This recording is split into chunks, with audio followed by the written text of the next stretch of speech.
আজকে দেখো আমরা ইলিশ মাছ কীভাবে রান্না করে খাই সেটাই তোমাদের সাথে শেয়ার করছি। দেখো তেল দিয়ে কালো জিরা ফোড়ন দিয়ে দিচ্ছে, তারপরে পোস্ত শস্য বাটা দিয়ে দিল, দিয়ে কাঁচা লঙ্কা দিয়ে দিল, তারপরে এটাকে এখন পুরো জাল হচ্ছে, হলুদ লবণ দিয়ে দিয়েছে, দিয়ে এটাকে পুরো জাল হচ্ছে, তখন মাছ দিয়ে দিল ওটাতে, দিয়ে এখন মাছ দেওয়ার পরে কিছুক্ষণ জাল হবে।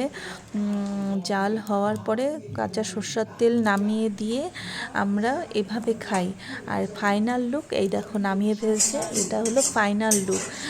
আর কে কীভাবে খাও আমাকে একটু কমেন্ট করে বলো, কারণ আমরা এইভাবেই খাই। আর এইদিকে দেখো পুঁটি মাছ ভাজা হচ্ছে, আজকে সানডের একটা স্পেশাল ব্যাপার। দেখো গুঁড়ো মাছের চচ্চড়িও হয়েছিল, আর দেখো আমরা খাচ্ছি।